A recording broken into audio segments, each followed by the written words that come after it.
हा जो time slot आहे, हा जो वेळ आहे, हा ललिताच्या आधीचा वेळ भरून काढण्यासाठी म्हणून याच्या आधी सांस्कृतिक कार्यक्रम होत असत.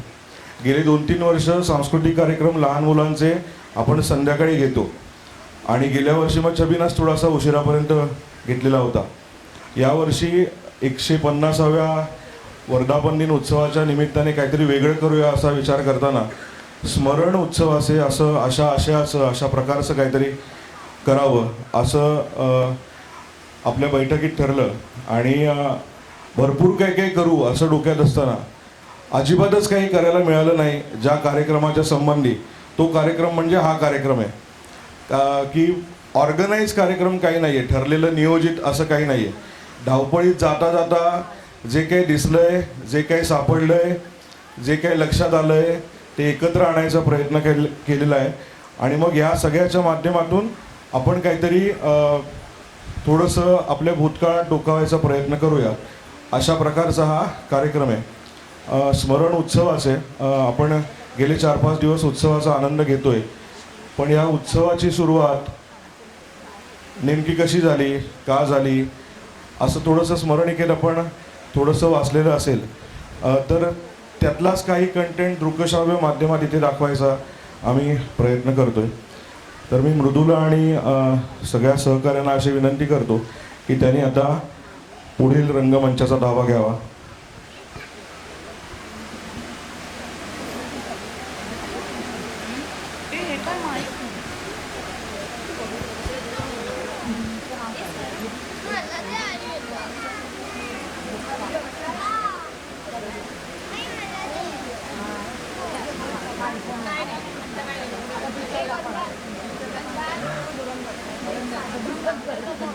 तो फोन बाजूला आता.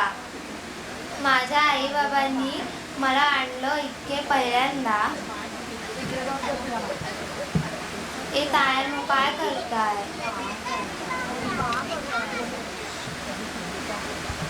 काय ग मगाचपासून सारखी भुणभुण लावलीयस? आम्ही जरा आता कुठे त्या परीक्षांच्या भानगडीतून मोकळ्या झालोय, जरा कुठे मोबाईल बघतोय आणि काय आहे तुझं मोबाईल ठेवा. आम्ही किती दिवसांनी, साधारण वर्षभरानेच भेटलो असू नाही का ग? आम्हाला गप्पा तरी मारू देत, हो की नाही ग? तर काय एकसारखी भुणभुण लावलीस मागे मागे. बरं चल, तू म्हणतेस म्हणून ठेवतो आम्ही आमचे मोबाईल बाजूला. बोल, काय म्हणत होतीस? मी म्हणत होते हा रात्रीचा अंधार किती छान वाटतोय नाही? काय म्हणतेस? तुला रात्रीचा अंधार आवडतो? अगं कधीतरी या रात्रीच्या अंधारात मध्यरात्री गावात फिरून बघ, म्हणजे कळेल काळोख काय काय दाखवतो ते. मग काय तर, रातकिड्यांचे, घुबडांचे, वटवाघळांचे आवाज ऐकून बघ कधीतरी काळोखात, म्हणजे मग कळेल हा रात्रीचा काळोख कसा छान असतो ते.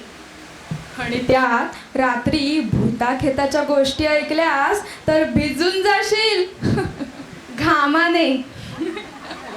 ए टवळ्यानो, काय ग, मी मगाचपासून ऐकतेय तुम्ही ती काहीतरी बोलायचा प्रयत्न करते, त्याकडे दुर्लक्ष करताय. काय काय चाललंय काय?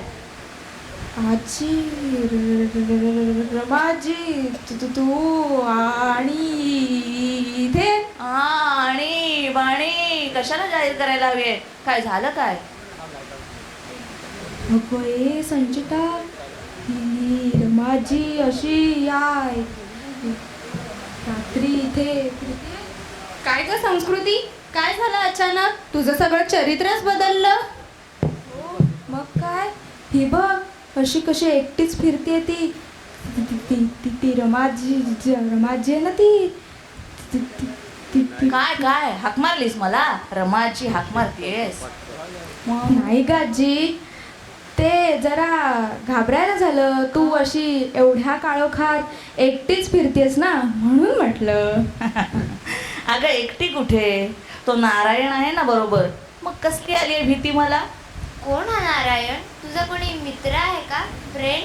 होय होय, माझा फ्रेंडच आहे. हो, अगदी सख्खा जीवा भावाचा मित्र.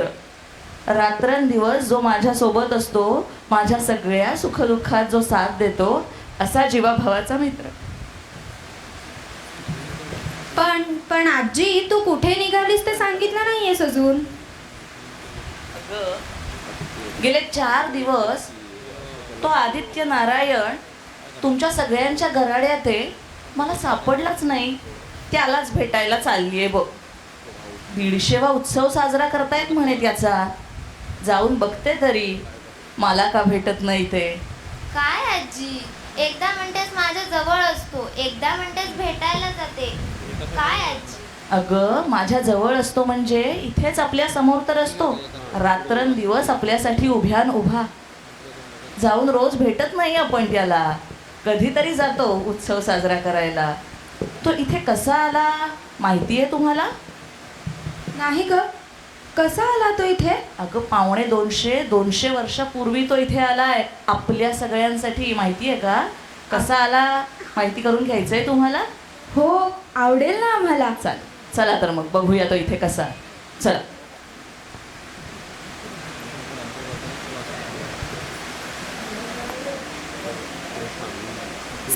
सारेगामा कारवा यामध्ये आहेत 5000 सदाबहार गाणी आणि काही आठवणी.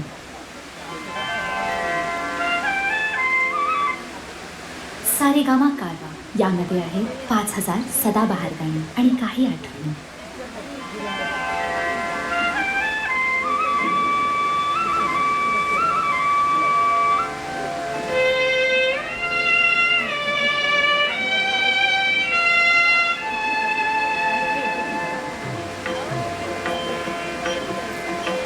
पूर्वेच्या देवा तुझे सूर्यदेव नाव.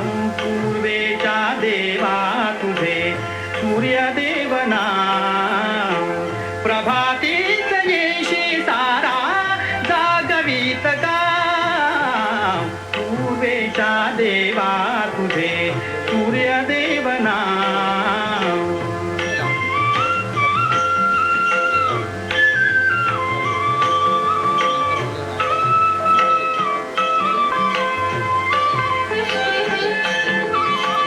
विधाता जगाता तुझी उधळीत आशा. उजळीशी येता येता सभोवती जगदीशा. रथ तुझा सोनियाचा धावे भर धाव. प्रभातीत येशी तारा जागवीत गाव. पूर्वेच्या देवा तुझे सूर्यदेव नाव.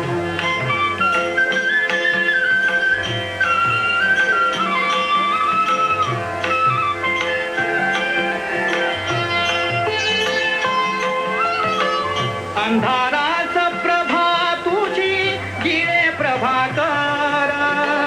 दिवसा तू ज्ञान दीप लावी दिवाकर. सृष्टीला या चैतन्याचा तुझा पेहरा.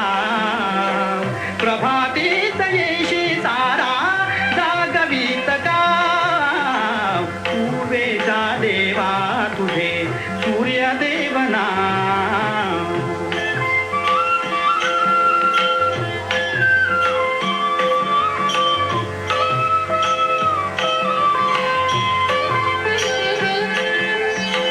पुष्प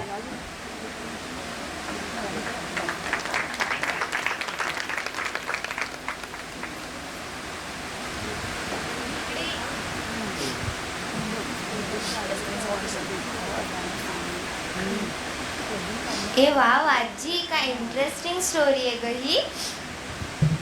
आजी मला पण आता आपण जे पाहिलं ना ते घरी कोणाकडनं तरी ऐकल्याचं आठवतंय, पुसटचं आठवतंय. पण आता हे बघितलं ना तेव्हा आता माझ्या लक्षात आलं की ते तेव्हा कसं घडलं असेल. पण आजी, मला एक कळत नाहीये, कोण कुठले ते तेलंगी आजोबा ते आपल्याकडे आले. त्यांनी तिसऱ्याच कुठल्या तरी गावातली मूर्ती त्यांना नको असलेली आपल्याकडे घेतली आणि ती आपल्या लोकांनी स्वीकारली. पण कसं शक्य आहे हे? आता जमिनीचे तुकडे द्यायला माणसं भांडतात. कारण जमिनीला आलेत सोन्याचे भाव. पण पूर्वी माणसं सोन्यासारखी होती. सोन्यासारखी नव्हे, सोनच म्हण ना. आपापल्याच कुटुंबात जर इतिहासात डोकावून बघितलं ना, तर अशी कितीतरी नावं मिळतील ज्यांनी आपल्या जमिनी आपल्याजवळ होतं नव्हतं ते इतरांना दिलं, कोणत्याही मोबदल्याची अपेक्षा न ठेवता. आपण वारस आहोत त्यांचे, पण आपण काही देतो का बघा? नाही ना. पण मला सांग, कोण होती ती माणसं? कोण होती? तुला माहिती करून घ्यायचंय कोण होती? हो, म्हणजे माझा एक अंदाज आहे, ती माणसं आपले पूर्वजच असतील ना? अगदी बरोबर, आपले पूर्वजच. पण आपले पूर्वज म्हणजे नेमके कोण? काही उदाहरणं बघायची आपण? हो, चालेल. ठीक.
तिच्या जीवना तुका म्हणे नारायणा रत्नदेवच्या सिंहासन घरी बैसले आपण तवळ राई रोही बाई तवळ राई रखुमाबाई केलेला ना उपचार किती वर्गची साचार हाती बोनी पादुका भावंती जन तुका हे तुला गा देवा जावी शरण बाबा मन गाई ना आवडी हेची माझी सर्व जोडी नरक मुक्ती संपदा संत संग दे गा सदा तुका म्हणे गर्भवासी तुके गादावे आमासी कथा आधी अवसानासी रूपदायी वे मानसी धन्य आधीचा उत्साह मिळेल संत सनुधाव आला देव आला भक्त प्रेमानंद झाला अहो तुका बाहे चाळी गजनामाचा कल्लोळ अहंकाराचा वरान लागो राजसा माझा विष्णुदासा भाविकासी अकल्प आयुष्य वामेच जाग माझी अस कळारीचा दासा कल्पनेची बाधा न हो कोणा काळी ही संत मंडळी सुखी नामा म्हणे तया सावे कल्याण जामुखीने दान पांडुरंग घडी जाची आनंदाची गोविंदाची सगळ्यारी चाकी राघोबाचा कीर्तनाची वाट चालता पंढर वाट चालता चित्रकोटची वाट चालता अयोध्येची वाट चालता पंढरपूर घडी गजाची आनंदा गोविंदाची घडी गजाची आनंदाची संसार चिंता पुंडली कबर्याचा संसार चिंता मज वाटते हो रामा पपंची मनजासे हो संसर्गाये राजनासी श्रीराम राजा कधिवे तुझेशी जय जय रघुवीर समर्थ थांबा सर्व भक्तांनी प्रतिवर्षाप्रमाणे आता उत्सव साजरा केलेला आहे तो मान्य करून घ्या त्यांच्याकडनं काय चुकवा झाले तर क्षमा करा देवी परदेशी दुरावासा मुलानंतर हंगा उद्योगा सेवा करून घ्या महाराज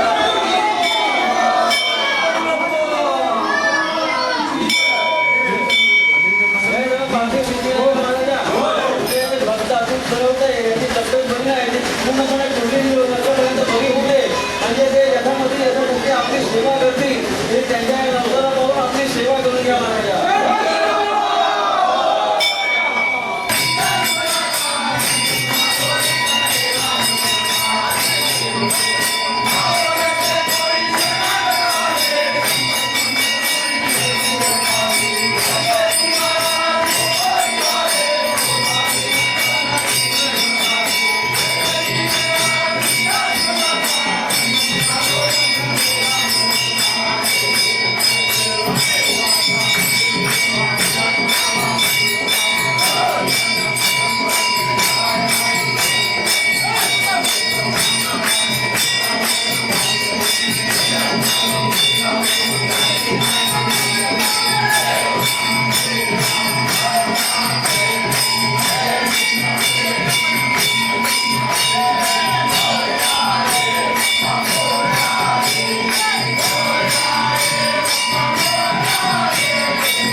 आजी, आता आपल्याकडे पंक्ती टेबल खुर्च्यांवर असतात, पण आधी खाली बसून असायच्या. होय तर आधीच्या बायका जेवढी कामं करायच्या किंवा पुरुष जेवढे कामं करायच्या तुमच्याच्याने आता होणार आहेत. होय, म्हणून तुमच्यासाठी टेबल खुर्च्या लावायला लागतात.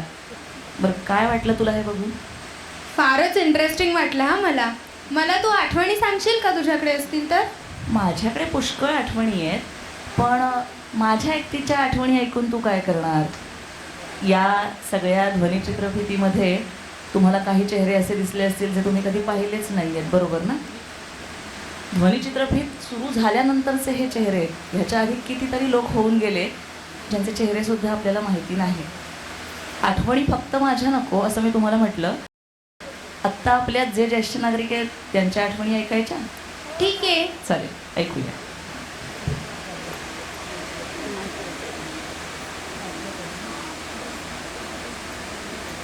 पंचमी, षष्ठी, सप्तमी हा असा आपला उत्सव असतो. पंचमीला, वैशाख शुद्ध पंचमीला सकाळी षोडशोपचार पूजा, सौराची एकादशी आणि नंतर आवर्तनी, सहस्रावर्तनी अशी प्रथा आहे. नंतर आरती, त्याच्यानंतर आहे त्या प्रसाद आणि संध्याकाळी रात्री 8:30 8:30ला जमानात आरती करायची, नंतर पालखी अशी, आणि त्या पालखीबरोबर आरती, अब्दागीर वारा घालायचा हा असतो. असं सगळं करून पालखी बाहेर पडायची पहिले. आणि आरती झाली, हे झालं की भावत्या सगळ्या, म्हणजे पाच भावऱ्या. नंतर आत आल्यावर जप करतो. नंतर कीर्तन काय 11:30 वाजता उभं राहून काय ते त्यांचे 2 वाजेपर्यंत संपेल. त्याच्यानंतर प्रसाद वाटतात. त्या कीर्तनाला मी स्वतः जवळजवळ 15-20 वर्ष, म्हणजे माझ्या आठवणीत 15-20 वर्ष मी हार, बुक्का, देबुवाना आणि आरती बिरती या सगळ्यांना हे करून असं मी करत असे. देवळामध्ये जो आता नंदादीप आहे तो पूर्वी लांबण दिवा होता, त्याला तेल भरपूर लागायचं. म्हणून नंतर अंतुदादा खरे यांनी पुढाकार घेऊन मुंबईतून आत्ताचा आणलेला जो दिवा आहे तो त्यांनी आणलेला आहे. तो कुणाच्या पैशातून आणला हे मला माहिती नाही, पण त्यांनी आणलेली हे नक्की. काय तर त्याच्यामुळे आता तेल वर्षाला 1 डबा किंवा 1.5 डबा पुरतं. पूर्वी 3-4 डबे तेल लागायचं लांब, ते नंदादीप होता तेव्हा. आणि त्या नंदादीपासाठी दरवर्षी बालूदादा पाटणकर म्हणजे चंद्रकांत पाटणकर यांचे वडील ते पैसे देत असत नंदादीपासाठी. देवळामध्ये सर्व प्रकारची लाकडी फळं होती, ती पालखीच्या मध्यभागाच्या दांड्याला लावित असत. आणि साईडच्या दोन्ही बाजूनी ते गोळे होते, कलरचे गोळे, आता झिरो बल असतात तशा प्रकारचे गोळे असायचे, ते दोन्ही बाजूनी लावायचे. पुढे अब्दागीर घेऊन माणूस असायचा. काय अब्दागीर म्हणजे आताचा झेंडा म्हणतात त्याला, तो गोल असं उभं करतात ना, ते अब्दागीर त्याला म्हणतात. आणि पुढे देवती घेऊन एक माणूस असायचा, आरती घेऊन असायचा. तसे पालखीची मिरवणूक निघायची. देवळात पालखीमध्ये पूर्वी मूर्ती नव्हती, एक नारळ ठेवलेला असायचा देव म्हणून. काय आता त्याच्यानंतर भैरयाका पाटणकर म्हणजे विठ्ठल श्रीधर पाटणकर यांनी पुढाकार घेऊन पुण्यातून मूर्ती बनवून आणली, चांदीची मूर्ती. ती आता नंतर पालखीत ठेवायला सुरुवात झाली. माझं नाव राजाराम उद्धव पाटणकर, वय 76 वर्ष. मी पूर्वी देवळाच्या जवळच आमचं घर होतं, तिथे राहायचो. उत्सव म्हटला की एक पर्वणी वाटायची. विविध प्रकारचे कार्यक्रम, विविध प्रकारचे ड्रेस, विविध प्रकारची माणसं, ही सर्व एकत्र येण्याचा ठिकाण म्हणजे उत्सव. त्या उत्सवात आम्ही जो उत्सव पाहिला त्याच्यात आता जे नाचण्याचे प्रकार आहेत त्याच्यापेक्षा विविध प्रकार होते आणि त्या विविध प्रकाराने आम्ही नाचत होतो. त्यावेळी पालखी जी असायची, पालखीत नाचवायचो. पालखीचं म्हणजे लाईट वगैरे काही पालखीत नसायचे त्यावेळी, तेव्हा लाईटच नव्हते. त्यामुळे सर्व कार्यक्रम बत्तीवर व्हायचा. वाजंत्री इथे आरोग्य गुरुवाडीतली वाजंत्री असायची, ताशे असायचे. त्यामुळे ते वाजंत्रीवाले पुढे असायचे आणि मागं आम्ही देवळाच्या वाटलं नाचत जायचो. तेव्हा उत्सव म्हणजे पालखीला बाहेर काढल्यानंतर वेळेचं बंधन नव्हतं. कितीही वेळ तुम्ही बाहेर फिरवू शकत होते. पालखी साधारणपणे 1:30-2 वाजेपर्यंत तरी पालखी बाहेर फिरवायची. धोतर नेसून, पांढरे शर्ट, धोतर, टोपी घालूनच देवळात यायचे. त्यातले आमच्या वडिलांचा फोटो, पालखी नाचवतानाचा फोटो माझ्याकडे आहे. तसंच आमचा मोठा भाऊ मधू, त्याचा पण फोटो आहे माझ्याकडे पालखीत घेतलेल्याचा. असे विविध प्रकार होते तेव्हा. भालदार, चोपदार, त्याच्यानंतर निशाणवाला, देवाला वारा घालणारा, असे वेगवेगळे प्रकारची माणसं सजून दिनकर काका खऱ्यांच्या घरी सजून यायचे. आणि तिथे ते देवाचे म्हणजे निशाण कोणी घ्यायचं, हे कोणी घ्यायचे ठरलेलं असायचं, ठरलेले. त्याच्यानंतर नदीतनं वाळू आणायची, माती आणायची, ती देवळाच्या वाटली टाकायची. तिथे शेणखळा टाकायचा सगळ्यांनी. विहिरीवरचं पाणी हातराटान ओढून आणायचं. तेव्हा हे काही नव्हतं. हातराटान पाणी ओढून आणायचं. देवळात मोठमोठ्या कळशा होत्या तांब्याच्या, सगळी पितळी चहा प्यायचा. जनुभाऊ म्हणून होते, जनुभाऊ पाटणकर म्हणून. ते खूप म्हणजे कष्ट करायचे त्यावेळी.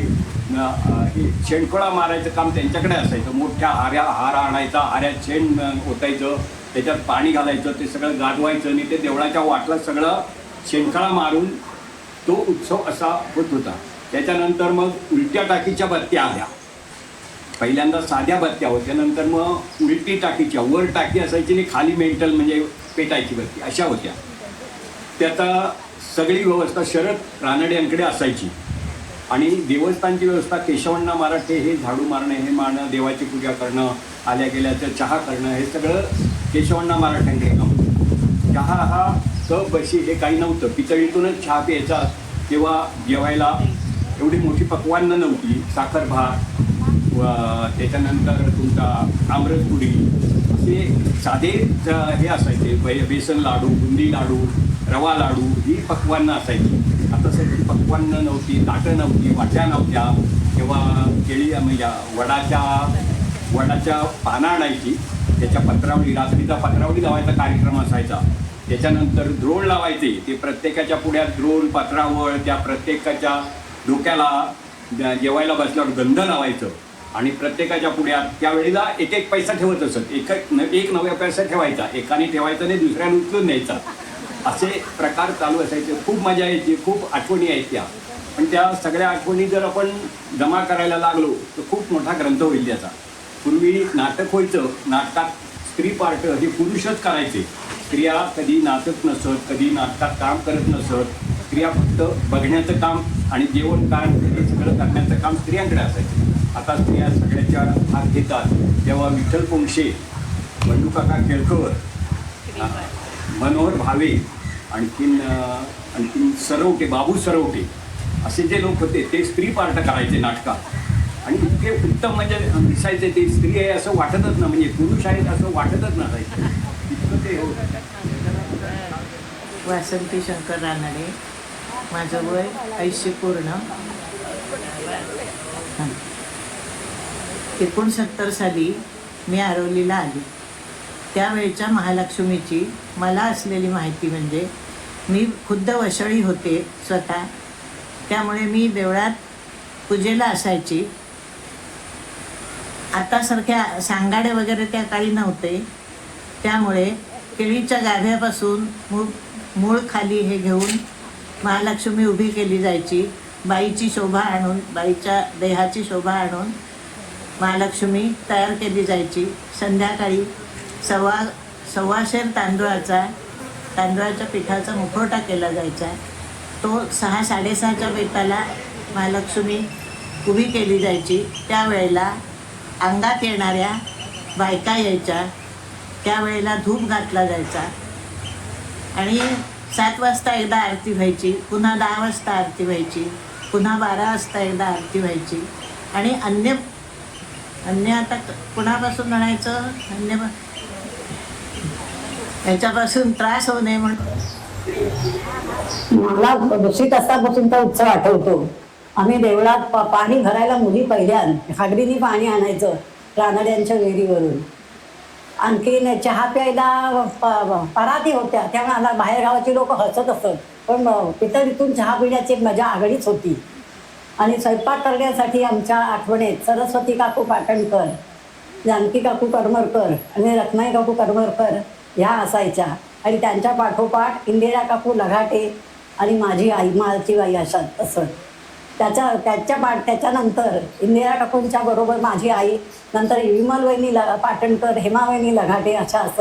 आणि बाळूदादाची बायको विभा वहिनी ही असे. आणि मग हाताची सिंधू वहिनी, लता काकू, अन्य बऱ्याच बायका होत्या. सगळ्यांची नावं सांगणं मला आता अशक्य आहे. आणि लहानपणी पक्वान्न म्हणजे लाडू, आणि रव्याचे लाडू, बुंदीचे लाडू, पुरणपोळी, आणि 1 वर्ष जिलबी होती. आणि साधारण जेवायला ताटं होती, त्यामुळं 2 पत्रावळी लावीत असत. श्रीराम नाना खरे आणि बुंद्या काकांचे वडील हे दोघं पडवीत पत्रावळी आणि द्रोण लावीत असत. आम्ही तिथे नाचायला गेलो की आम्हाला ओरडायचे, कंदार करू नका म्हणून. पण आम्ही मुलंच ती. आणि लाईटची व्यवस्था नव्हती, त्यामुळं बत्त्या असत आणि बत्त्या डोक्यावर घेऊन छबिन्यात जायचं. असे काही लोक होते.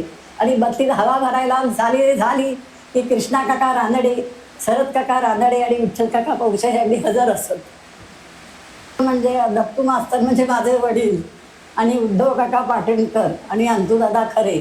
आम्ही विशेष ओरडा खाल्ला नाही, पण ते हजर आहेत हाच मुलांना म्हणजे दबाव होता. आमच्या वाडीत नकलाकार म्हणजे केशवअण्णा मराठे, त्यांच्या केशवअण्णा आणि कुशा काका यांनी एकदा सीता काकू पाटणकरला फसवलं नाही. तिच्याकडे दूध मागायला गेले होते तर तिने दिलं नाही, प्यायला दूध नाही देणार. मग त्या दोघांनी काय केलं नाही, शेजारच्या घरी जाऊन नऊवारी साड्या नेसून आले आणि त्या आजीला फसवलं नाही. आम्ही आंबवून आलोय कोंगशे. मग आम्ही खाली करून बोलले, आजीने दुधाचा कप दिल्यावर दोघांनी रूप आपलं प्रगट केलं नाही. आणि केशवअण्णा कुणाचीही नक्कल करून त्या मुलाला बोलवीत असे, वडिलांची नक्कल करून त्या मुलाला बोलवायचं तिथे. आणि उत्साहात बाळूकाका कंडक्टर, डॉक्टर खरे, केशवअण्णा आणि माझे दादा छबिना देवळात आल्यानंतर हे चौघेजण करमणूक करीत असत. डॉक्टर व्हिजिटला गेल्यावर केशवअण्णा बरोबर जात असे. मग पेशंट काय काय बोलतात, डॉक्टर काय सांगतात, त्याची गंमत ते सांगत असत. आणि बाळू कंडक्टर एस टीत असल्यामुळं लोक एस टीतली काय काय विचारतात. तर त्याला एकदा विचारलं नाही, तुमच्या गाडीवर कोथिंबीर चालते, मग चार का नाही भागवत काका म्हणजे जागता पहारा वाडीचा. आम्ही कोणी मुलाचे उन्हाची मुलं गेलो की ठाकरायचे की समजावं घरात आहे. आणि आंब्याखाली काय झालं, दगड मारायची छाती नव्हती कुणाची, आंबा पडला की वेचायचा. 12 होता तो पण बामणवाडीचा. भांडणं पुष्कळ असती. अमरीवर आले तरी चहा प्यायला एकाच कपात असत. आणि काय खेडीमेळीचं वातावरण करून सभा किंवा काही कार्यक्रम संपतो तसं राग रुसवा कोणी धरलेला मला तरी आठवत नाही. पहिल्यासारखा उत्सव खेळीमेळीने होतो. सगळ्यांचं आगत स्वागत छान होतं. एकमेकांची संवाद हा आदर्श आहे आणि तो असाच राहावा अशीच आदित्याच्या चरणी माझी प्रार्थना आहे. आमच्या लहानपणचा उत्सव जो होता ना तो अत्यंत साधा आणि घरगुती स्वरूपाचा जास्त करून उत्सव असायचा. दुसरी गोष्ट म्हणजे उत्सवाच्या याच्यामध्ये पालखी सजवणं किंवा हे जे आहे ना, हे आता ते इलेक्ट्रिकच्या माळा लावतात. त्यावेळेला फक्त फुलांनी गोंडे वगैरे लावून असते ते पालखी सजवायची. आणि सर्वात महत्त्वाचं म्हणजे ती पालखी दोरीने वर चढवायची. आपण जे आता तिकडे मागच्या बाजूला ठेवतो पालखी, त्याच्याऐवजी ती दोरीने वर जात असे आणि पालखी तिथे राहायची आणि नंतर ती संध्याकाळी खाली काढायची. ती जी सोय होती ती उत्तम सोय होती. याच्यामध्ये मोरकाका पाटणकर, पंढरीराजा पाटणकर, त्याच्यानंतर आमचा दादा लगाटे, हे जे आहेत हे सगळे, आणखी विठ्ठलराव पाटणकर, हे सगळे जे आहेत ना हे सगळे आरोलीच्या उत्सवाशी निगडीत हे होते. म्हणजे दादा तर आपला आमचा मीटिंगला सुद्धा येत असे काही वेळेला. पण त्यांचं त्यावेळेला ओढा होता आरोलीच्या याच्यामध्ये त्यांचा कल होता आणि ते यायचं इथे.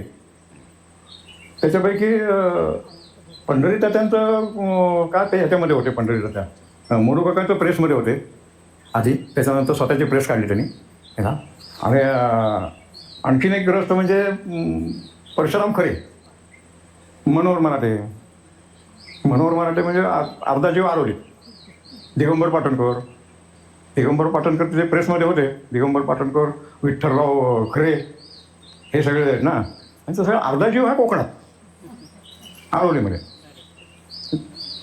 पुण्यामध्ये जे काय उत्सवाचं हे असायचं, पुण्यामध्ये रथसप्तमीचा उत्सव होत असेल त्या ह्याच्यामध्ये मुख्य भाग आमचा दिगंबर पाटणकर असायचा. त्याला आरोलीतले पुण्यामध्ये राहणाऱ्या प्रत्येक माणसाचं घर त्याला माहिती. कोण कुठे राहतोय, काय करतोय, कोण कुठे आलाय, सगळी मित्रमात्रीतच आहे. आणि मग सगळं उत्सवाच्या वेळेला प्लॅनिंग व्हायचं, कोण जाणार आहे, काय जाणार आहे. त्यावेळेला एस टीच होती, दुसरा काही पर्याय नव्हता. लोकांकडे गाड्या नव्हत्या, आपल्या गाडीने जायचं हा प्रकारच नव्हता ना. तर मग एस टीने कोण केव्हा जाणार आहे रे. मला तर आठवतं एकदा इथल्या नाटकासाठी पुण्यातून ते स्पॉटलाईट असतात ना, हे स्पॉटलाईट मी एस टीने घेऊन आलेलं आहे पुण्यातनं. आणि समोरचं जे पटांगण आहे त्या ठिकाणी स्टॉल लागायचे.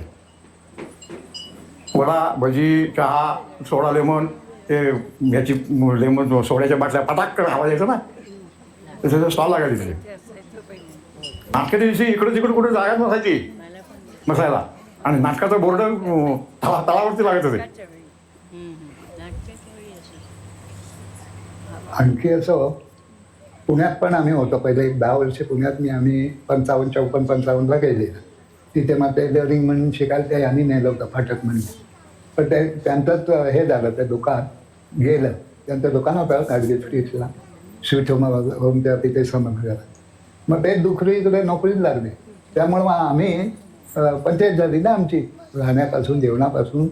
आणि ही तुमची तेव्हा पेपर पण आम्ही टाकायचे, म्हणजे पेपर घरोघर टाकायचे, दुधा लागायची, ही सगळी कामं करायची. आणि तेव्हा काय 10-5 रुपये मिळायचे महिन्याचे 10-5. अशा भयंकर हे काय झालं. आणखी रामभाऊंच्या आठवणी म्हणजे रामभाऊंची पुण्याला खोली होती म्हणजे ते आहे अजून. तो वसंताचा मुलगा प्रसाद तो बघतो होता तिथे. पुण्यात कुठे नाटक असलं ना की ते भरत नाट्य हे ना, तिथे नाटकं असायची, तिथे रामभाऊ हे करायचे. आणि त्यांची आई घरी होती म्हातारी, तर तिला सोबत म्हणून मी त्यांच्याकडे राहिलेलं आहे. ते नागनाथ पालाच्या इथे हे आहे त्यांचं तर होतं. आणि त्यांची ह्याची आठवण म्हणजे ते रात्री 2-2:30ला यायचे नाटक संपवून. आणि मग आई दही भात खायचे, तेव्हा खायला जेवत नसत आता हे होतं. हां, हे केशवण्णांनी हे यांची ती खानावळ म्हटलं ना, ती 35 साधिका काहीतरी पाड्यात निघाली. तर तो हे मनोहरचे वडील कोथरूडवरून हे घेऊन येत होते. काय टांग्यातनं दूध. तो वाटेत अडवलं मी, हे जप्त झालेलं आहे, जप्त काय झालं त्यांनी असं. तेव्हा समजलं. आणि मनोहर काकाचा 28 सालचा जन्म आणि केशवण्णाचा 32 सालचा जन्म. हे तेव्हा तिकडेच म्हणजे ह्याला होते काय कर. पण मग हे मास्तरचे वडील सीताराम काका त्यांनी त्यांना हे करून आधार देऊन आणलं. तुम्ही आलोच करा, देवळात तुमची सगळी सोय होईल, तिथे जे काय मिळतं देवा बोलत तर तुम्हाला हे होईल. आणि त्यांनी आणलं. तेव्हा ते त्या खालच्या घरात होते, म्हणजे प्रभाकरच्या घरचं, चिंटू काका त्यांच्या प्रभाकरच्या वडिलांचं आधी ते सगळे तिथे त्यांनी आणलं नाही. मग काय हे चिंटू काका वगैरे तिकडे नरवडला होते कुठे काय भिक्षुके काय करायचं. मग त्या राहायला आल्यावर यांची पुन्हा पंचायत झाली. हे मनोहर काका, केशवण्णा, दादा त्यांचे वडील आणि ती गंगाबाई त्यांची बायको अशी होती. आणि ती त्यांना इथे आणलं नाही, त्यांनी मास्तर वडिलांनी इथे सोय केलं नाही. आणि मग हे आल्यावर यांना मास्तरच्या पडवीला तिकडच्या वाड्याकडली पडवी याची लांब होती, तिथे होते. दादांपासून पालखी सजावट आणि पालखी सुशोभीकरण हे काम माझे दादा आणि इतर सहकारी मंडळी, ग्रामस्थ मंडळी हे सगळे म्हणून एकत्र करायचे. ते मला जवळून पाहता आलं आणि त्याचीही मला प्रचंड ओढ लागली. आणि त्यांच्याकडून मला बऱ्याच गोष्टी या सुशोभीकरणाबद्दल, किंवा पूर्वी ते फुलांची व्यवस्था करायचे. धामणीला वाकणकर म्हणून नावाचे हे आपल्या ओळखीचे आणि नात्यातले थोडेसे राहत असत, त्यांच्याकडे भरपूर फुलं असायची. तर दादाने अशी व्यवस्था केली होती की एक गडी उत्सवाच्या आदल्या दिवशी तिथे जायचा आणि धामणीच्या वाकणकरांकडची फुलं ही सुवासिक फुलं, विशेषतः म्हणजे अनंत म्हणा, मोगरा म्हणा, जाईजुई म्हणा, अशा प्रकारची उत्तम सुवासिक फुलं ते आणायचे. आणि ती व्यवस्था अनेक वर्ष. माझ्या दादांकडे संगीत कला ही प्रामुख्याने, पण त्यांना इतर अनेक गोष्टींची आवड होती. आणि त्याच्यात ते खूप रस घेऊन त्याप्रमाणे आपले जे काही काम किंवा कार्यक्रम उत्तम होण्यासाठी आणि आकर्षक स्वरूप त्याला निर्माण होण्यासाठी ते काही गोष्टी करायचे. त्यातलीच एक महत्त्वाची गोष्ट म्हणजे एक प्रवेश ते बसवायचे. आणि तो प्रवेश एखाद्या कृष्ण सुदामा भेट किंवा गोष्ट रूपानं आणि ती त्याला संगीताची साथ देऊन असे ते बसवत असत. आणि ते इतकं आकर्षण त्या कार्यक्रमाचं होतं की तो कार्यक्रम अतिशय उत्तम व्हायचा आणि सर्वांना त्याची आठवण आहे. मला उत्सवामध्ये छबिना हा एक आकर्षक भाग होता. आणि छबिनाच्या निमित्ताने पालखीच्या 5 प्रदक्षिणा व्हायच्या आणि अंगण्यात भावत्या घालणं हा प्रकार पूर्वीपासून आपल्याकडे आहे आणि तो सर्वांना खूप आवडतो. आणि त्याला उत्तम तऱ्हेने साथ दादा करीत असत. अनेक वर्ष त्यांनी वेगवेगळ्या व्हरायटी तोडी या निर्माण करून त्या भजनाच्या निमित्ताने भोवत्यांच्या रूपाने त्यांनी आपली कला सिद्ध करून दाखवलेली आहे. त्यांना त्यांचा वयोमानानुसार जेव्हा थोडासा मनगटातली ताकद कमी झाली आणि विश्रांती त्यांना मिळावी या उद्देशाने आमचे दोघांचे कॉम्बिनेशन हे आम्ही करू लागलो आणि त्यामुळं त्यांना विश्रांती मिळत गेली. हे दोघांचं कॉम्बिनेशन इतकं सुंदर त्यांना जमलं होतं, कारण ते नाळ ही धुमा हा डाव्या बाजूला म्हणजे डाव्या हाताने आणि शाई ही उजव्या हाताने अशा तऱ्हेने ते वाजवायचे. याच्या उलट माझं धुमा हा उजव्या बाजूने वाजवायचो आणि शाई ही डाव्या बाजूने वाजवायचो. त्यामुळं ते कॉम्बिनेशन करणं आम्हाला सोपं गेलं आणि त्यांना खरोखर त्या पद्धतीने विश्रांती मिळत गेली आणि भोवत्यांची रंगत त्याच्यामुळं खूप वाढली.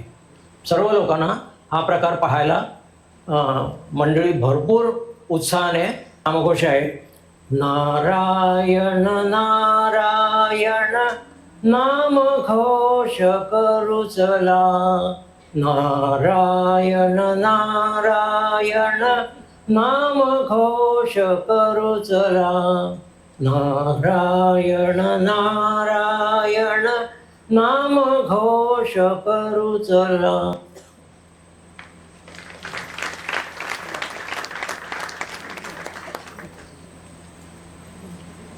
या ज्येष्ठ मंडळींची जशी मनोगत आहेत तशी एक दोन मनोगतं पुढच्या पिढीतली सुद्धा वाचून दाखवणार आहे तुम्हाला, बरं का. श्रीदेव, आदित्य नारायण आणि समोर बसलेली भक्त मंडळी. आज आपल्या नारायणाचा 150वा वर्धापन उत्सव. यात आपल्या स्थानिक कलाकारांनी काहीतरी करावं अशी मनापासून इच्छा होती. ती महिला मंडळाने कार्यक्रम करून केली. त्यांनी खूप छानच कार्यक्रम केला. गेली 2 महिने त्यांनी घेतलेली मेहनत, तसेच अपूर्वा खरे, मधुजा सप्रे यांचे सुद्धा कार्यक्रम छान झाले. सर्व महिला मंडळ व सर्व मुली यांना खरंच सलाम. असंच दरवर्षी काहीतरी करा. असंच काहीतरी परागने आमच्या नाटक मंडळींसाठी करावं अशी मनापासून इच्छा होती. निदान सांस्कृतिक कार्यक्रमात एखादं अर्ध्या तासाचं स्किट तरी बसवावं असं परागला सांगावंसं वाटत होतं.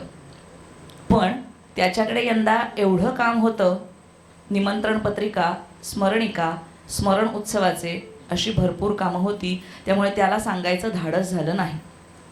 असो, नाटक म्हटलं की उत्सव म्हटलं की 2 माणसांची नक्की आठवण येते, प्रसाद पाटणकर आणि संजय केळकर. खरंच आज या 150व्या उत्सवाला ही मंडळी हवी होती, पण ती आपल्याला लवकर सोडून निघून गेली. खरंच आज त्यांची खूप आठवण येते. दुसरी एक मनात राहिलेली खंत पराग आणि मृदुलाला सांगावीशी वाटते. ती म्हणजे स्वामी नाटक आणि एक कॉमेडी नाटक. स्वामी नाटक 3 वेळा काही कारणाने मोडलं. असो, भविष्यात याचा या दोघांनी विचार करावा अशी नारायणाचरणी प्रार्थना करतो. काही चुकलं असेल तर क्षमा करा. आपलाच अजित विठ्ठल पोंक्षे.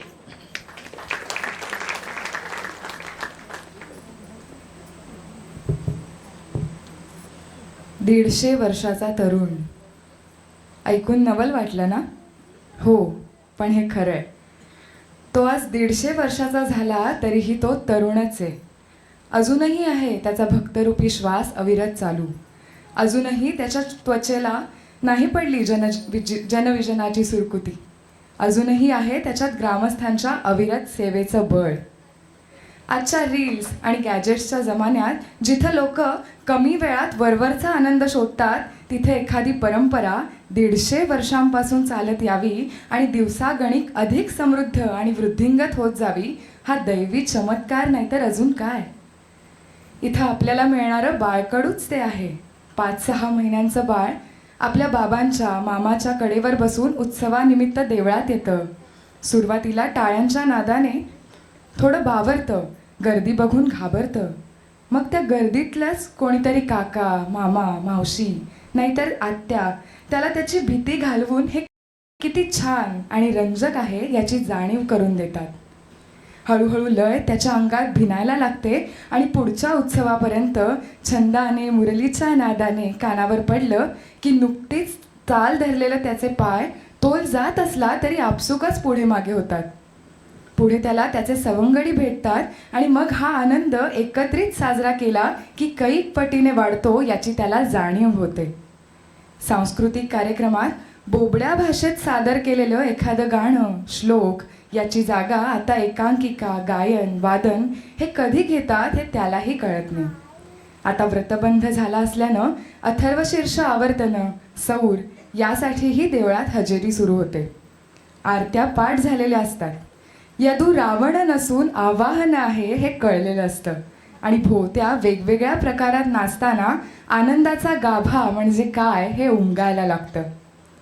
हे वर्षानुवर्ष चालत राहतं आणि आरवलीचा उत्सव आपल्या आयुष्याचा एक अविभाज्य भाग बनतो. आपण त्याच्याशी इतकं एकरूप होतो की गुळाची गोडी जशी गुळापासून वेगळी करता येत नाही तसाच उत्सवही आपल्या शरीरात खोलवर भिनत जातो.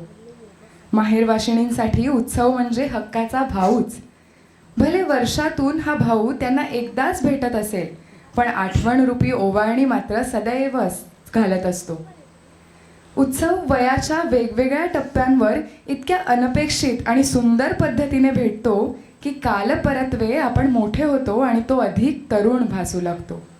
पिढ्या बदलतात, खांदे पालट होतात, पण तो काल होता तसाच आजही आहे आणि पुढेही राहील. हे 5 दिवस आपण हाच तर अनुभव घेत आहोत. ग्रामस्थांची वर्षभराची प्रचंड मेहनत, मंडळाचे तितकेच चोख आणि उत्तम नियोजन, महिला मंडळाचा कामाचा झपाटा या सगळ्याच्या एकत्रित परिणामामुळे आपण हा शतकोत्तरी सुवर्ण महोत्सवी वर्षाचा अवर्णनीय सोहळा अनुभवला. 5 दिवस भान हरपून जगलो. आता थोड्याच वेळात लळीत सुरू होईल. उत्सव पूर्णत्वास जाणार याची जाणीव होऊन जीवाची घालमेल सुरू होईल. तीर्थचरणीचे शीतल म्हणून बुवा डोळ्याला पाणी लावायला सांगतील, पण त्याआधीच अश्रूंनी आपले डोळे भिजवून टाकले असतील. रत्नजडित सिंहासन कानावर पडेल आणि याही वर्षीचे सगळे सुवर्णक्षण आठवणीत जमा होतील. लळीत आटपून आपण नदीवर अंघोळीला जाऊ. जय राधा कृष्ण राधा म्हणत उधळलेला गुलाल अंगावरून निघून जाईलही, पण तोपर्यंत अजून एका उत्सवाने आपल्यावर आठवणरूपी गुलालाची मुक्त उधळण केलेली असेल. आपलाच दुर्गेश कुटुंबे.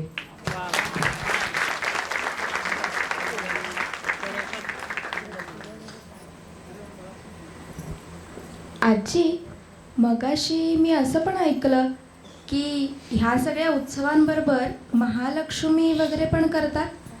म्हणजे काय गं, हा प्रकार तरी काय आहे नक्की? अगं, त्या ब्रह्मभटजींनी जेव्हा ती मूर्ती इथे आणली की नाही, सुरुवातीची काही वर्ष त्यांनी एक छोटी झोपडी बांधून त्यात त्याची पूजा अर्चा केली. त्यांच्या पश्चात पंचायत अशी निर्माण झाली की या मूर्तीची पूजा कोणी करायची.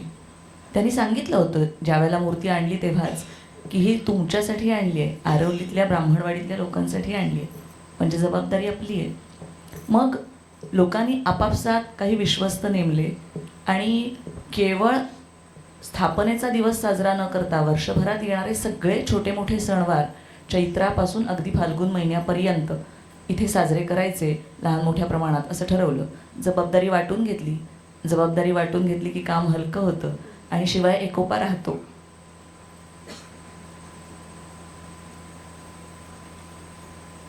बघूया वर्षभरात काय सण साजरे करतात ते.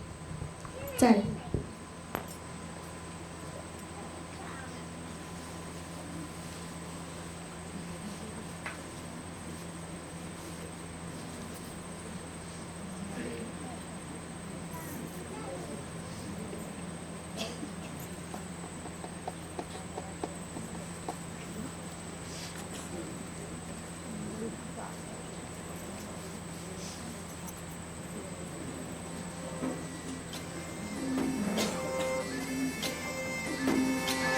गुढी पाडव्याचा सण आता उभारा रे गुढी, नव्या वर्षाच दिन सोडा मनातली आढी.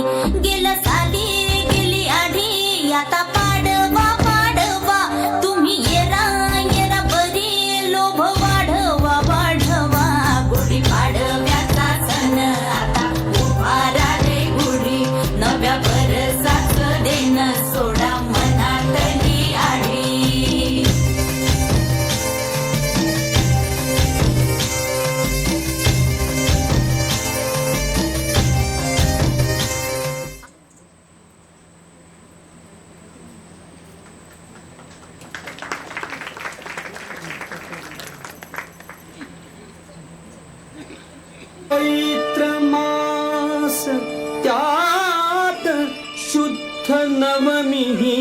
तिथी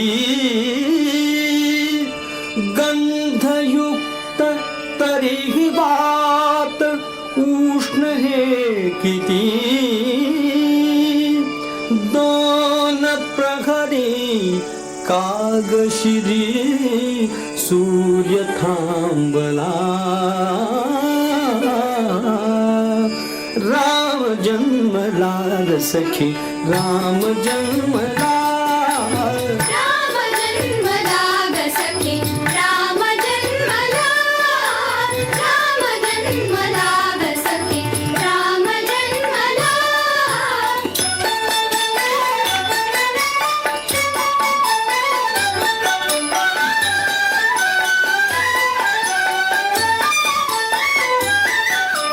कौसल्या राणी हळू उघडी लोचने टिकून जाय माझ स्वतः पुत्र दर्शने ओघळे आसु सुखे कंठ दाटला ओघळे आसु सुखे कंठ दाटला राम जन्मला ग सखी राम जन्मला राम जन्मला ग सखी राम जन्मला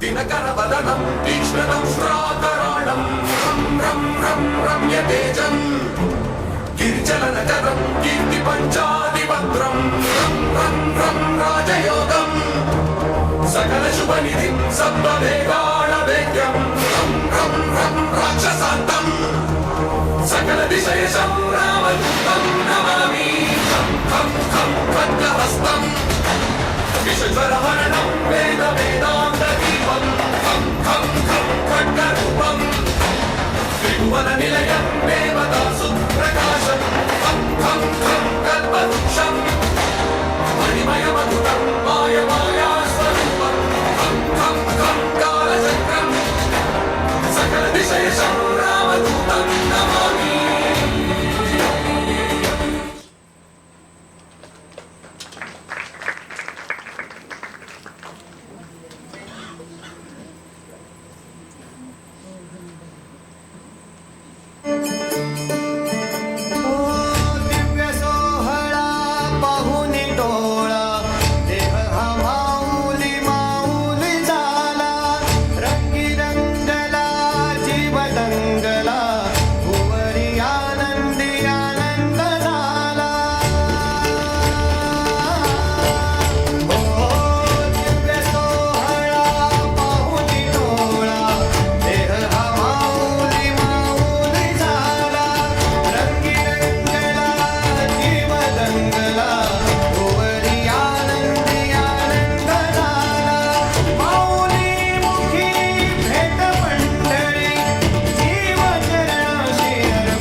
गोविंदा आला गवळ्याच्या पोरींनो जरा मटके सांभाळा आला रे आला गोविंदा आला गवळ्याच्या पोरींनो जरा मटके सांभाळा टेन्शन नाही लेता ये बंदा किती पण उंचावर बांधा टेन्शन नाही लेता ये बंदा किती पण उंचावर बांधा हे राग करायचा नाही औंधा आला दहा फरांचा गोविंदा गोविंदा रे गोपाळा यशोदाच्या कान्या बाळा गोविंदा रे गोपाळा गोविंदा रे गोपाळा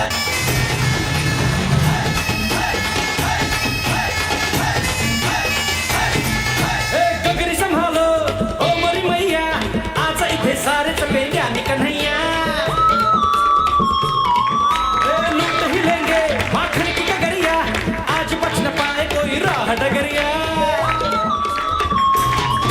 ये नगर नगर आए नजर नंद कलाला इधर उधर है ये खबर आला रे आला नगर नगर आए नजर नंद कलाला इधर उधर है ये खबर आला रे आला दौलत मोठ्या निघाला तालात मोठ्या निघाला दौलत मोठ्या निघाला तालात मोठ्या निघाला हे ना करायचा नाही औंधा आला दहा फरांचा गोविंदा गोविंदा रे गोपाळा यशोदाच्या कान्या बाळा गोविंदा रे गोपाळा गोविंदा रे गोपाळा घरात नाही पाणी घागर उतानी रे गोपाळा घरात नाही पाणी घागर उतानी रे गोपाळा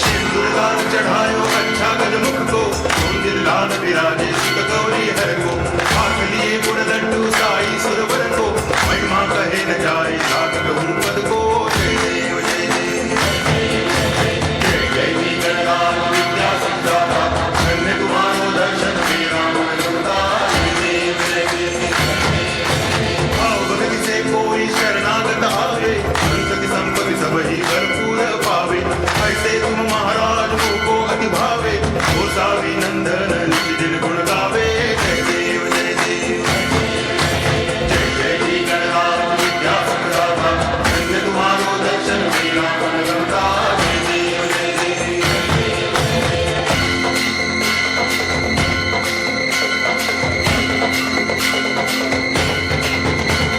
गणपती चरण डोळ्यात पाहिन रूप तुझे प्रेमे अलंकेन आनंद पूजन भावे वाळीन भरी नावा त्वमेव माता पिता त्वमेव त्वमेव बंधु सखा त्वमेव त्वमेव विद्या करुणं त्वमेव त्वमेव सर्वं मम देव देव कायेन वाचा मनसेन्द्रियेण वा बुद्ध्यात्मना वा प्रकृति स्वभावात् करोमि यत् सकलं परस्मै नारायणाय समर्पयामि अच्युतं केशवं रामनारायणं कृष्णदामोदरं वासुदेवं हरि गिरिधरं माधवं गोपिकावल्लभं जानकी नायकं रामचन्द्रं भजे हरे राम राम राम हरे हरे हरे कृष्ण कृष्ण कृष्ण हरे हरे हरे राम राम राम हरे हरे हरे कृष्ण कृष्ण हरे हरे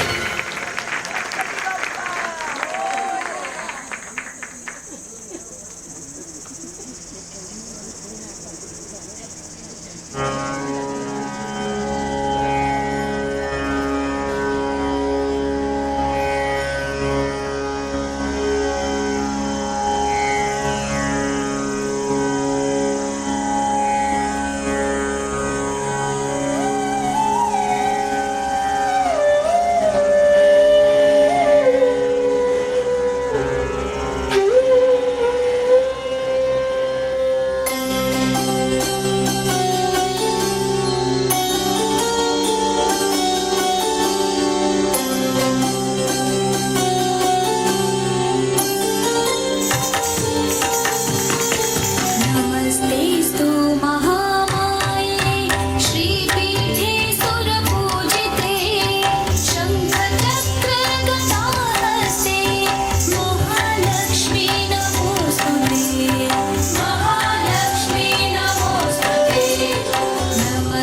दिवाळी सौख्य जाणू भरून आले आले ओंजळी आले ओंजळी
लय भारी मस्तीची पिचकारी सोडीला गुल्हाल रे भिडभाड सोडून बेभान होऊन धिंगाणा घालूया रे भागेच्या तारेत रंगाच्या धारेत राणा चल घालूया आला होळीचा सण लय भारी चल नाचूया आला होळीचा सण लय भारी चल नाचूया आज फिरतीच्या रंगाची ही चढलिया नशा आला होळीचा सण लय भारी चल नाचूया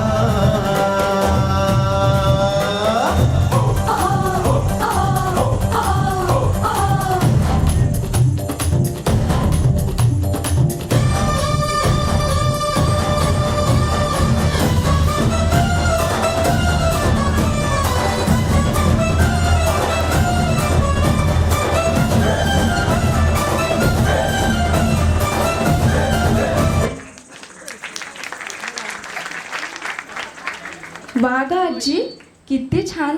केवढे सण साजरे केले जातात देवळात. काही दाखवले, काही दाखवता नाही आले. काय वाटतंय तुला? उत्सव तर आम्ही दाखवलाच नाही वैशाख महिन्यातला, अनुभवताय म्हणून. वाढवायचा का एक दिवस अष्टमीचा पण? हो चालेल की. चालेल का? न चालायला काय झालं? बरं, पण थोडा वेगळ्या पद्धतीने साजरा करूया अष्टमीचा दिवस. हो, बघूया नवीन संकल्पना काय येतील.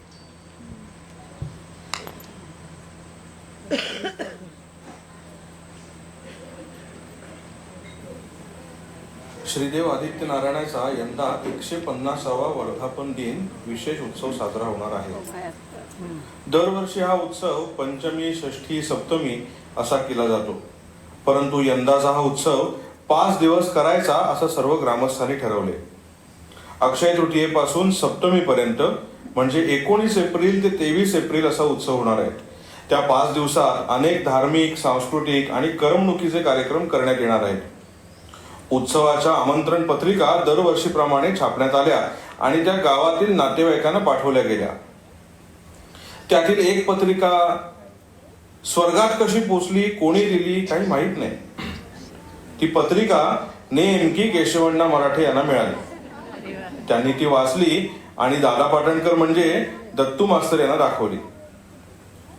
त्यांनी ती पत्रिका वाचली. 5 दिवस उत्सव होणार हे वाचून त्यांना खूप आनंद झाला. मग त्यांनी आरवली गावातील स्वर्गवासी झालेल्या बायका पुरुष मंडळींची एक मीटिंग घ्यायची ठरवले. सर्वजण मीटिंगला हजर होते. दादांनी सर्वांना ती पत्रिका वाचून दाखवली. यंदाच्या वर्षी 150वा वर्धापन दिन उत्सव सोहळा होणार आहे, तेव्हा आपणही स्वर्गवासी झालेल्या सर्वांनी उत्सवाला हजेरी लावूया असा प्रस्ताव मांडला. सर्वांना प्रस्ताव आवडला. सर्वांनी होकार दिला. आता इथून बाहेर जायचे कसे हा प्रश्न होता. देवांची परवानगी घेतल्याशिवाय, स्वर्गाचे दार उघडल्याशिवाय जाता येणे शक्य नव्हते. मनुकाका करमरकर, गोविंदादा लगाटे, शरद काका रानडे परवानगी घेण्यासाठी ब्रह्मदेवाकडे गेले आणि एक दिवसाची जाण्याची परवानगी घेऊन आले. 1 दिवस स्वर्गाचे दार उघडून देऊ असं साक्षात ब्रह्मदेवानेही कबूल केले. लगेच नाना खरे, विठ्ठल काका पोंक्षे, नंदू परांजपे, धनु करमरकर, बाळू काका पाटणकर या 5 जणांची कमिटी नेमण्यात आली आणि उत्सव कसा करायचा यावर चर्चा झाली. सर्वांच्या मताने एकच दिवस उत्सव करावा असे ठरले. वैशाख शुद्ध अष्टमी हा दिवस ठरला. शंकर काका रानडे, बंडू काका केळकर या दोघांनी एका दिवसात कार्यक्रम कसे बसवायचे हे ठरवावे असे सर्वानुमते ठरले. सकाळी श्रींवर अभिषेक, सहस्रावर्तने, आरती मंत्रपुष्प, महाप्रसाद, बायकांचे हळदी कुंकू, संध्याकाळी पुरुषांचे भजन, रात्री पालखी, छबिन्यानंतर संगीतभूषण राम मराठे यांचे सुश्राव्य गायन, नंतर पहाटे ललित कीर्तन अशी रूपरेषा ठरली. जेवणासाठी मेनू काय करायचा यावर चर्चा झाली. श्रीखंड, मसाले भात, वांग बटाटा भाजी, पुरी, काकडीची कोशिंबीर, पापड, लोणचे हा मेनू असावा असे स्त्री वर्गाने ठरवले. मग वसंत काका म्हणजे चप्पा काका, चंदू काका पाटणकर, नरसू काका रानडे यांनी आम्ही पुण्याहून चितळ्यांचे श्रीखंड आणू असे सांगितले. पक्वांना व्यतिरिक्त जेवणाचा खर्च मधुशेठ पाटणकर यांनी मी करतो असे सांगितले. हळदी कुंकवाची सर्व जबाबदारी माहेर वाशिणींनी घेतली. आंब्याची डाळ मात्र सुनंदा वहिनी आणेल असे नंदी पाटणकरने ठणकावून सांगितले. भजनप्रेमी मंडळींनी म्हणजे अरुण खरे, पांडुदादा लगाटे, नंदू परांजपे, प्रसाद पाटणकर कान्या, बाळूदादा पाटणकर म्हणजे बाळू कंडक्टर, कृष्णा काका रानडे, मदन रानडे, केशव काका पाटणकर, नाना खरे, मनोहर काका मराठे, भावे मास्टर, जणू भाऊ यांनी भजन करू असे सांगितले. कीर्तन कोणाचे ठेवायचे अशी चर्चा होत असताना लगेचच सोन्या मास्तर म्हणजे नाना लगाटे म्हणाले, चालणार असेल तर मी कीर्तन करेन. अशा तऱ्हेने सर्व आखणी झाली. आता मुख्य मुद्दा होता, जायचे कसे. मग डॉक्टर खरे म्हणजे नाना म्हणाले, आमचा घारू म्हणजे काशीनाथ खरे यांचा मुलगा काहीतरी व्यवस्था करेल. नानाने घारू काकांना विचारले. ते म्हणाले, तुम्हाला विमानाची व्यवस्था करून देतो, विमानाचे बुकिंग करून देतो. तुम्ही सर्वजण एकदम जाल आणि एकदम याल. सर्व खर्च मी करतो येण्या जाण्याचा. हे कळल्यावर सर्वांना विमानात बसायला मिळणार याचा आनंद झाला आणि 24 एप्रिल पहाटे विमानाने देवळात मंडळी जमली सुद्धा. अष्टमीच्या दिवशी लगेच सनईची रेकॉर्ड लावली गेली. त्याबरोबरच उठी उठी गोपाळा, जयशंकरा, पूर्वेच्या देवा तुझे, ऊठ पंढरीचा राजा अशी एका पाठोपाठ एक गाणी कॅसेटवर ऐकू येऊ लागली. त्यामुळे उत्सवाचे वातावरण तयार झाले. मग सहस्रावर्तनासाठी पुरुष मंडळी जमली. त्यामध्ये अतिज्येष्ठ मंडळींचा समावेश होता. जसे नाना मास्तर परांजपे, रघुदादा केळकर, रघुदादा करमरकर, पदू काका करमरकर, पुरुषा काका पाटणकर, उद्धव काका, पुंडलिक काका म्हणजे पुंड्या काका पाटणकर आणि जयराम भाऊ लगाटे, दिनकर काका, श्रीराम नाना खरे, प्रभाकर नाना लगाटे, अंतू काका खरे इत्यादी इत्यादी इत्यादी. मग स्वयंपाकाची लगबग सुरू होती. हेमा वहिनी, मालती काकू, लता काकू, कमळी काकू, विजया वहिनी रानडे, मालुताई, विमल वहिनी, इंदिरा काकू लगाटे, विजया काकू केळकर, मंगला भावे, सिंधू आरती पाटणकर सर्वजणी एकवटल्या आणि 1-1.5 तासात सगळा स्वयंपाक बनवला सुद्धा. नंतर देवाला नैवेद्य दाखवून आरत्यांना सुरुवात झाली आणि आरत्या झाल्यावर जेवणाच्या पंक्ती वाढल्या गेल्या. पंगत वाढायला सुलू खरे, अंजू पोंक्षे, शैला खरे, राजश्री पोंक्षे, शोभा पाटणकर, केशव काकांची शांता म्हणजे शुभा पाटणकर, कुंदा खरे, संजय केळकर, धनु करमरकर, नंदू परांजपे ही सर्व मंडळी होती.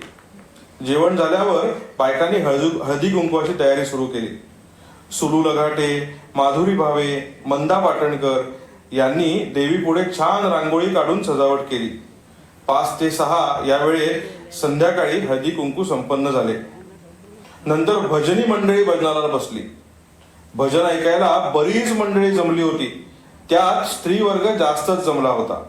जसे पगो आते लगाटे, चंपू आते खरे, अहिल्या आते खरे, लीलाताई रानडे, बयो आते, सुशी आते करमरकर, सावित्री काकू पाटणकर, गीता आते, मुक्ता आते, रंगी मावशी म्हणजे रंगीबाया, माई रानडे, सावित्री काकू लगाटे, बयो आते तांबे इत्यादी इत्यादी इत्यादी.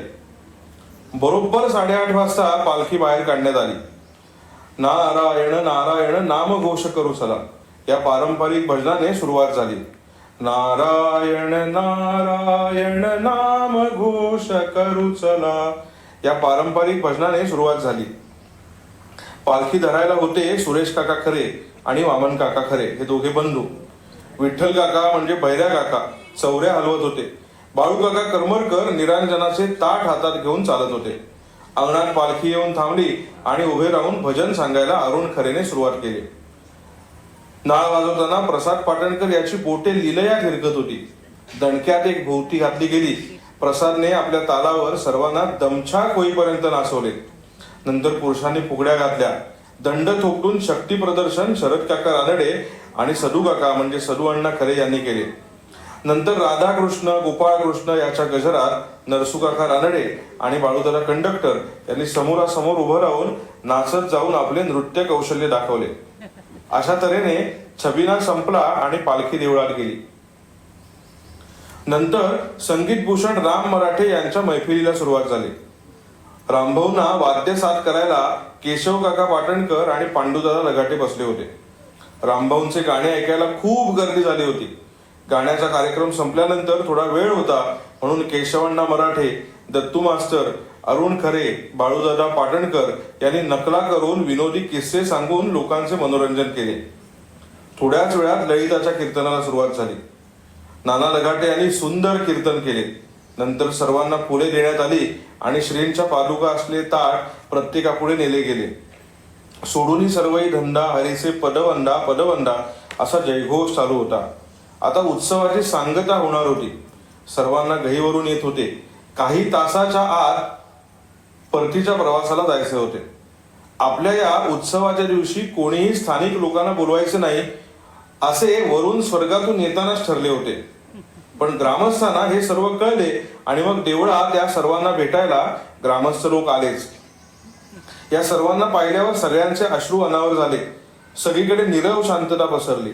ग्रामस्थांनी अजून एक दिवस राहा अशी आग्रहाची विनवणी आपल्या सगळ्या पूर्वजांना केली. आपली नातेवाईक मंडळी भेटल्याचा आनंद सर्वांच्या चेहऱ्यावरती दिसत होता. मग दादा पाटणकर आणि दिनकर काका यांनी सर्वांची समजूत घातली. आम्ही देवाघरी गेलेली माणसे आहोत. देवाच्या आज्ञेवरून आम्हाला इथे यायला एक दिवसाची परवानगी कशी बशी मिळाली ब्रह्मदेवाकडून. स्वर्गाचे दार काही वेळातच पुन्हा आमच्यासाठी उघडले जाणार आहे. तेव्हा आम्हाला हसत हसत निरोप द्या. असेच आनंदाने एकोप्याने राहा. आम्हाला विसरू नका आणि विशेष म्हणजे इथे येण्याची घाई करू नका. इथे आम्हाला भेटायला मुळीच येऊ नका. मग जड अंतःकरणाने ग्रामस्थांनी सर्वांना निरोप दिला आणि ही मंडळी विमानात बसून स्वर्गात परत गेली, पुन्हा परत कधीही न येण्यासाठी.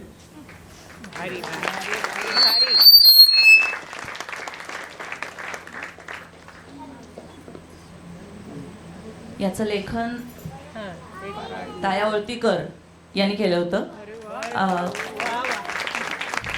आपल्या स्मरणिकेसाठी दिलेला हा लेख होता. इतरांपेक्षा खूप वेगळा आणि सादरीकरणासाठी चांगला वाटला, यासाठी तो मुद्दाम घेतला गेलाय. सगळ्यांच्या चेहऱ्यावरचे भाव बघता, आपापल्या नातेवाईकांना बघितल्यावर त्यांची आठवण आणि खरोखर ते येऊ शकतील का एक दिवसासाठी आपल्याकरता, ब्रह्मदेव खरोखर पाठवेल का, अशी जी भावना तयार झाली आहे. प्रत्यक्षात असं काही होत नसतं, लक्षात ठेवा. आपल्याला इथून पुढे जायचं आहे.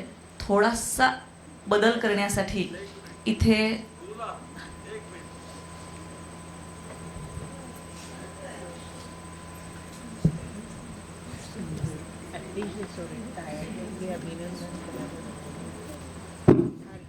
गेली 2 ते 2.5 महिने जे जीवाचा दान करून हा जो प्रसंग इथे आमच्यासमोर आणला त्याबद्दल पराग लगाटे आणि ते सगळे सहकारी यांना शतशः धन्यवाद. आज खरोखर सगळ्यांना भेटवलं. आपल्या सगळ्या पितरांना सुद्धा अतिशय आनंद होईल आणि त्यांचे आशीर्वाद तुमच्या सदैव पाठीशी राहतील. तुम्हाला तुमच्या नवीन नवीन संकल्पना सुचवत हीच आदित्यचरणी प्रार्थना. आणि हे काम करण्यासाठी तुम्हाला आत्ता जे कसं करतायत त्याच्यापेक्षा जास्तीत जास्त चांगल्या कल्पनेनं कल्पकतेनं तुमच्या हातून पुढील वर्षी वेगळी काहीतरी संकल्पना येऊन असंच उत्तरोत्तर जास्तीत जास्त तुमच्या हातून कार्यक्रम घडून ही श्रींच्या चरणी प्रार्थना. धन्यवाद.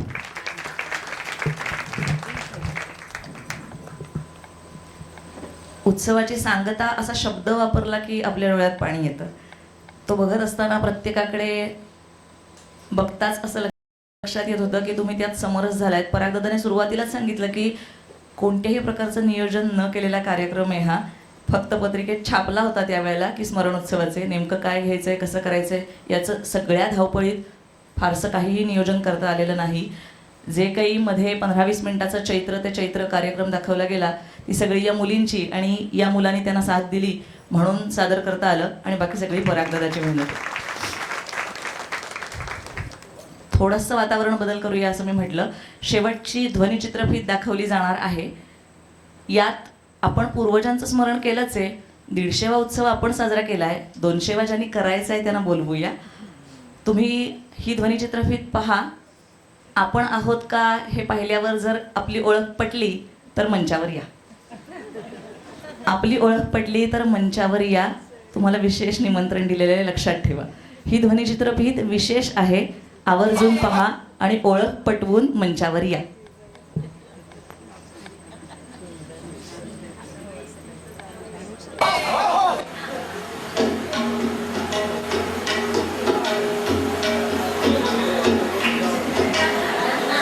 ओळख पटेल तसं एकेकाने यायला हरकत नाही.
त्यामुळे बसू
गणपती आला त्याचे वडीलही येतात.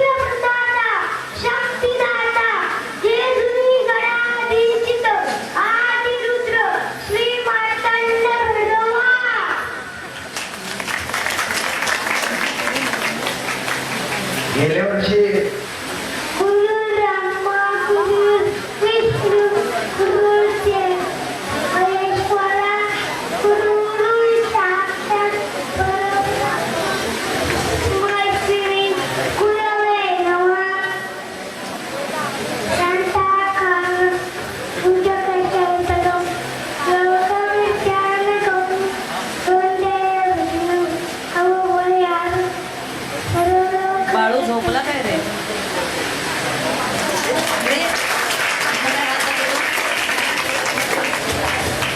तुम्हाला कळलं काही?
हॅलो, कृपया स्टेजवरची लाईट लावा.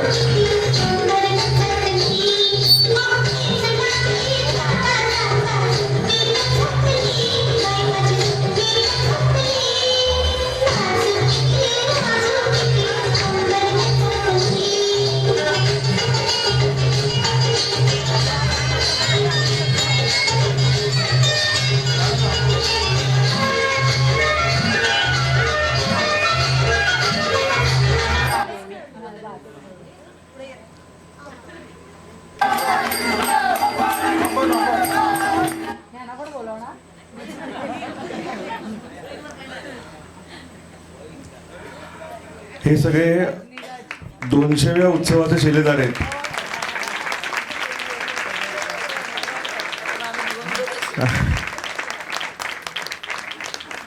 यांच्याकडे पुढे भरपूर जबाबदारी आहे. लग्न होऊन जाणाऱ्यांकडे भरपूर जबाबदारी आहे. लग्न गावातच होऊन जे राहतील त्यांच्याकडे पण भरपूर जबाबदारी आहे. कारण आत्ता काही जणांची लग्न झाली आहेत, त्यांच्याकडे ती जबाबदारी ऑलरेडी दिलेली आहे. तर दिवसेंदिवस उत्सवाची संख्या आज मला वाटते 480च्या आसपास पान झालं. ते हे आणखीन जास्त व्हावं आणि आपला उत्सवाची संख्या, माणसांची संख्या असाच भरलेला हा सगळा सभागृहाचा भाग असावा अशी आदित्यनारायणाच्या चरणी प्रार्थना करतो आणि हा कार्यक्रम इथे संपला असं जाहीर करतो. हा अत्यंत ढिसाळ नियोजनाचा कार्यक्रम होता. असं काहीही नियोजन याचं केलेलं नव्हतं. अनेक ठिकाणी मी तो विशेषतः अष्टमीचा उत्सव बघताना असं तुमच्या लक्षात आलं असेल की फोटो पुढे मागे होत होते. तर आत्ताचा मगाचा छबिना आपला चालू होता तेव्हा जाऊन मी तो एडिट केला व्हिडिओ, कारण मला तो व्हिडिओ एडिट करायला पण वेळ झाला नव्हता अजिबात. त्यामुळे हा अजून छान डोक्यात कल्पना म्हणून अतिशय उत्तम ऑर्गनाईज कार्यक्रम असावा असं वाटत होतं, पण तो आपल्या सगळ्या व्यस्ततेमुळे जमला नाही. त्याबद्दल आमच्या सगळ्यांच्या वतीने अत्यंत मनापासून दिलगिरी. धन्यवाद. का पुरुष प्रधान आहे, म्हणजे बऱ्याचशा पुरुषांची माहिती दिलेली आहे, स्त्रियांची नाही. तर आपल्या माहितीसाठी सांगते की लेख वर्षभर मागितलेले होते आणि जे आले त्यानुसारच ते छापले गेले. तर शकून मावशी पाटणकर अभ्यंकर तिने बऱ्यापैकी माहिती दिली आणि रवी मामाने ती संकलित करायचं काम केलं. त्यात पुरुष मंडळींची नावं आणि माहिती आली. तिने स्त्रियांच्या नावांची पण यादी केली होती, पण वयाचा विचार करता तिला ते शक्य झालं नाही माहिती सांगणं किंवा तितकं नमूद करून घेणं. पण नावांची यादी आली होती महिलांच्या. पण लिहायचं कोणी? ज्याने त्याने आपापल्या घरातल्या स्त्रियांबद्दल लिहिणं, स्त्रियांबद्दल असं नाही पण व्यक्तींबद्दल लिहिणं अपेक्षित होतं. ज्यांचे ज्यांचे लेख आले ते आम्ही त्या स्मरणिकेत घेण्याचा प्रयत्न केला, घेतलेच. पण आता उदाहरण द्यायचं झालं तर हेमावहिनी लघाटे, त्यानंतर इंदिरा काकू लघाटे, लक्ष्मीबाई पाटणकर, अशा काही स्त्रियांची नावं त्यात उल्लेख नाही आहे. उल्लेख नाही याचा अर्थ आपण विस्मृतीत घालवलं आहे त्यांना अशातला भाग नाही, पण त्यांच्या कुटुंबियांकडून कदाचित माहिती दिली गेली नाही म्हणून ते राहून गेलं असेल. पण पुरुष प्रधान आहे असं गृहीत धरू नये. त्यांनी मुलाखतीत आधीच मनोगतात आधीच सांगितलं की स्त्रिया सगळा भार जेवणखाण करण्याचा सांभाळत होत्या. तर स्त्रियांशिवाय उत्सव पुरा होणार नाही हे आत्ताच्या भोवत्या वगैरे सगळं बघता लक्षात आलंच असेल की स्त्रियांची संख्या जास्ती आहे आपल्याकडे आता सुद्धा उत्सवाला. तेव्हा आपण ती स्मरणिका वाचावी आणि सकारात्मक दृष्टिकोनाने पाहावी एवढीच विनंती.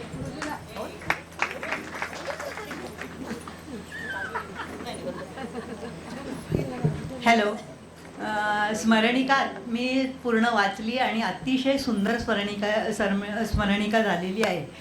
पण आमचा जो माहेरवाशिणींचा ग्रुप आहे त्यावर जयू पोंक्षेंनी असा आम्हाला मेसेज टाकला होता, ही स्मरणिका छापायची आहे तेव्हा प्रत्येकीने आपल्याला शक्य असेल तर आपल्या आईची माहिती तिथे पाठवा.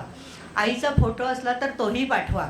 आणि तिने डिसेंबरची शेवटची तारीख 30 डिसेंबर दिलेली होती. त्यामुळे मी 30 डिसेंबरच्या आत तो लेख तिच्याकडे पाठवलेला होता आणि त्याच्यावर तिचं उत्तरही आलं होतं. तिने तो वाचला आणि अतिशय सुंदर तू लिहिलेलं आहेस असंही सांगितलं. पण स्मरणिकेत जेव्हा मी बघितलं तर माझ्या आईचं कुठेही उल्लेख नसल्यामुळं मी आत्ता परागला सांगितलं की माझ्या आईचा इथे उल्लेख आलेला नाही आहे. आणि ह्याच्या आणखी एक सांगायचं आहे मला, म्हणजे इथलं जे तरुण मंडळ आहे, उमेश लाघाटे यांनी जी जबाबदारी घेतलेली, अत्यंत अतिशय सुंदर नियोजन केलेलं आहे. त्यांचा जो सगळा संच आहे त्यांनी अतिशय सुंदर व्यवस्था केलेली आहे. हे नियोजन करताना अनेक अडचणी येतात. जी जबाबदारी आपण घरातलं कार्यक्रम करतो तेव्हा पैशाचं, वेळेचं नियोजन येते नाही, पण सार्वजनिक काम करताना अतिशय नियोजनपूर्वक कोण काय म्हणेल ह्या सगळ्याचा विचार करून, वाईटपणा आपल्याकडे घेऊन हे सगळं काम करावं लागतं. तर त्यांच्या टीमने अहोरात्र कष्ट करून महिनाभर आधी, महिनाभर आता माहेरवैष्णी किंवा पाहुणी रावणी आलेली असतील ती लगेच इथनं निघून जातील, पण जे पुढचं जे आवरायचं काम आहे ते त्यांनाच करावं लागणार आहे आणि ते आनंदाने करतायत. त्याचबरोबर मला असं नमूद करायचं आहे, इथल्या ज्या सासूरवाशिणी आहेत त्या मगाशी ज्यांनी सांगितलं पाण्यात जसं त्या आपण विरघळून गेलो आहे, आदित्यनारायणाच्या चरणी आपण लीन झालेलो आहोत, विरघळलेलो आहोत, तशा इथल्या ज्या सासूरवाशिणी आहेत त्यांचं अतिशय कौतुक करण्यासारखी गोष्ट आहे. त्या अतिशय तन मन धनाने इथे एकरूप झालेले आहेत आणि सगळा उत्सव गावातले हे लोक, भक्तगण, सासूरवाशिणी अतिशय एकदिलाने अतिशय सुंदररित्या पार पाडतात. आम्ही आपले 4 दिवस या उत्सवासाठी येतो आणि जातो, पण सगळी जी जबाबदारी आहे ती इथलीही सर्व मंडळी घेतात. त्यामुळे आदित्यनारायणाचा उत्सव अतिशय सुंदररित्या पार पडतो. आणि यावर्षी तर विशेष म्हणजे छबिना, पालखी, नंतर शोभायात्रा अतिशय सुंदर, म्हणजे त्याला शब्दच नाही, इतकी अवर्णनीय झालेली आहे. त्यामुळे सगळ्यांचं परत एकदा कौतुक, परत एकदा कौतुक, परत एकदा कौतुक. ललिताचं कीर्तन सुरू होईल, सगळ्यांनी थांबायचंय. तत्पूर्वी गणेश दादाला काहीतरी बोलायचंय. यंदाच्या उत्सव समितीचे अध्यक्ष आहेत ते, तर त्यांना त्यांचं मनोगत व्यक्त करायचं. नमस्कार. श्रीदेव आदित्यनारायणाला नमस्कार करतो, तुम्हाला सर्वांना नमस्कार करतो. मी उशीर आपल्याला झालेला आहे याची कल्पना आहे. मोजून 2 मिनटं फक्त प्रत्येकानं घड्याळ लावलं तरी चालेल.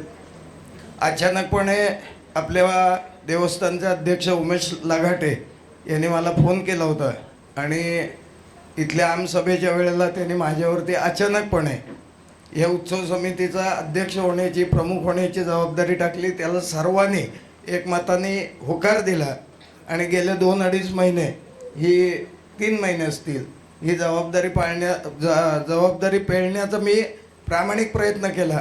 त्याच्यासाठी सर्वात आधी सगळ्यात जास्त मी पराग लाघाटेचं कौतुक करणार आहे. याच्यामध्ये व्यक्तिमहत्त्व वाढवणं नव्हे, पण प्रामाणिक कष्ट जो करतो, प्रामाणिकपणे जो काम करतो त्याचा उल्लेख या ठिकाणी करणं अत्यंत आवश्यक आहे.